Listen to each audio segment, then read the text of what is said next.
Pemirsa, sungguh tragis nasib yang dialami ibu dan anak di Kabupaten Kepulauan Sangihe, Sulawesi Utara. Mereka menjadi korban pembunuhan sadis oleh seorang pria yang diduga kekasih ibunya. Jasad ibu dan anak SAS 29 tahun dan anaknya KAS 4 tahun ditemukan dalam kondisi mengenaskan di atas kasur dalam kamar rumahnya. Usai menghabisi nyawa korban, pelaku yang diketahui bernama Muhammad Fikram Makadolang langsung melarikan diri menggunakan kapal laut ke Kota Bitung. Kurang dari 24 jam, tim gabungan dari Satreskrim Polres Sangihe dan tim Resmob Ditreskrimum Polda Sulut ini berhasil meringkus tersangka. Polisi terpaksa melumpuhkan tersangka dengan timah panas di kedua kakinya karena berusaha untuk kabur saat diamankan. Selain menangkap tersangka, polisi juga berhasil mengamankan sejumlah barang bukti, yakni sebuah parang dan juga pakaian korban. Jadi kejadian ini pemirsa berawal ketika tersangka ini terlibat cekcok dengan korban karena cemburu. Pelaku mencoba merampas handphone milik korban untuk mencari tahu sosok lelaki tersebut. Namun tidak diberikan oleh korban, kemudian pelaku mengambil parang dan menepas korban ibu dan juga anaknya secara brutal.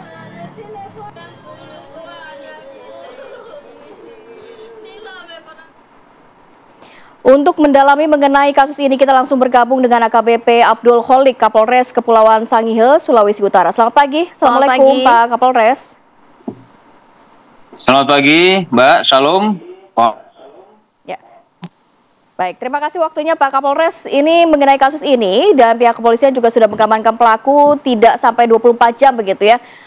Apa motif pelaku tega melakukan aksi tersebut? Apakah karena cemburu atau ada faktor lain sebenarnya, Pak? Ya, baik. Kami sampaikan sedikit kronologis tambahan dari tadi yang sudah diberitakan bahwa si antara korban seorang ibu dengan pelaku ini yang berinisial MFM alias Fikram sekira tahun 2022 ada hubungan asmara atau hubungan cinta. Kemudian sekira pukul 16.00 waktu Indonesia Tengah pada hari Rabu tanggal 20 November 2024 ini sebelumnya ada cekcok antara pelaku melalui pesan messenger. Kemudian si pelaku ini kembali ke rumah dengan membawa alat sebilah parang jenis Pando. Kemudian pada pukul 19.30 WITA pelaku ini mendatangi rumah korban seorang ibu yang beralamat di Kampung Tariang Baru di Kecamatan Tabukan Tengah, wilayah hukum Polres Kepulauan Sangihe. Ya. Kemudian yang bersangkutan masuk melalui jendela kamar korban seorang ibu ini, dan di dalam kamar tersebut sempat terjadi percekcokan juga, dan karena memang sudah disulut emosi dan rasa cemburu, akhirnya si pelaku kemudian menghabisi korban berikut anaknya yang bertahun. Demikian, Mbak. Pak Kapolres, artinya secara sadar pelaku ini memang berniat untuk membunuh ya ibu dan anak itu? Betul, Mbak. Jadi secara sadar pelaku ini dari sore harinya karena berawal dari rasa cemburu, kemudian yang dikomunikasikan melalui pesan messenger, sampai terjadi cekcok, sampai kemudian semakin emosi, akhirnya yang bersangkutan kembali ke rumah tinggalnya, rumah orang tuanya di Tabukan Utara, Kecamatan Tabukan Utara, masih wilayah hukum Polres Kepulauan Sangihe, dan membawa alat sebilah parang itu tadi, Mbak, untuk dibawa ke rumah korban sampai terjadi menghabisi nyawa korban berikut anaknya yang berada dalam satu TKP. Baik, jadi parang tersebut diambil dari rumah pelaku begitu ya Pak ya. Pak Kapolres, ini ya, pelaku betul. ini backgroundnya apa sih? Pekerjaannya apa? Apakah memang sebelumnya sudah ada catatan kriminal? Kalau berdasarkan hasil pemeriksaan si M ini, Kram, ini kita dapatkan keterangan dalam identitasnya statusnya pelajar atau mahasiswa. Jadi hanya status dalam KTP saja. Namun berdasarkan keterangan dari saksi-saksi di lingkungan sekitar tinggalnya, ya yang bersangkutan hanya berprofesi buruh harian lepas begitu saja, Mbak. Artinya menurut saksi-saksi juga dari tersangka ini kerap melakukan kekerasan terhadap korban? Iya, karena memang dari hubungan asmaranya sekira tahun 2022, kemudian belakangan ini memang ada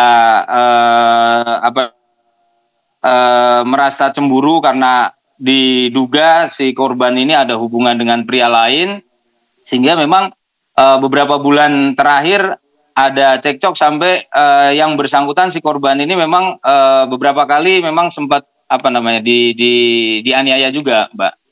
Seperti misalkan dipukul dan lain sebagainya. Jadi kekerasan fisik dan verbal mungkin ya, Pak ya. Pak Kapolres, ini saat kejadian betul, kan berada di rumah korban begitu ya. Apakah memang tidak ada saksi lainnya yang mencoba untuk melerai percekcokan tersebut sehingga tidak menimbulkan kematian pada anak korban?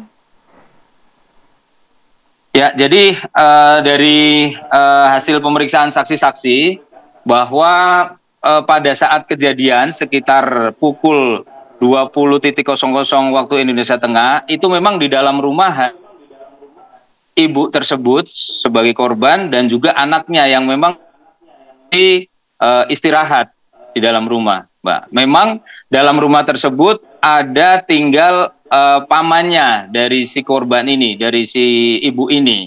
Namun pada saat kejadian, berdasarkan keterangan yang kami himpun, yang bersangkutan pada saat jam J tersebut berada di semacam warung-warung di luar rumah begitu, Mbak. Dan sekira pukul 23.00 yang bersangkutan pulang ke rumah korban ini, karena memang dalam satu rumah tersebut korban tinggal bersama omnya atau adik dari ibu si korban ini, orang tua si korban.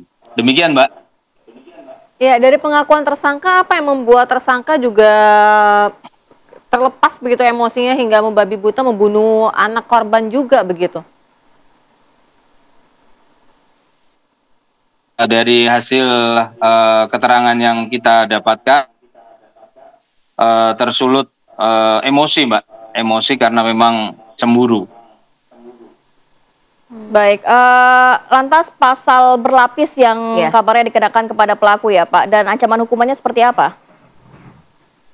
Betul, jadi dari peristiwa pembunuhan tersebut bahwa pasal yang dibersangkakan adalah tindak pidana pembunuhan dengan perencanaan sebagaimana dimaksud dalam pasal 340 KUHP, subsidiar pasal 338 KUHP, dan pasal 80 ayat 3 Undang-Undang Republik Indonesia nomor 35 tahun 2014, termasuk perubahan kedua atas Undang-Undang nomor 23 tahun 2002 tentang perlindungan anak, yang bersangkutan terancam hukuman mati, Mbak. Demikian. Baik, terima kasih AKBP Abdul Kholik selaku Kapolres Kepulauan Sangihe sudah bergabung bersama kami dan memberikan informasi kepada kami di Apa Kabar Indonesia Pagi. Selamat menjalankan aktivitas kembali, Pak Kapolres.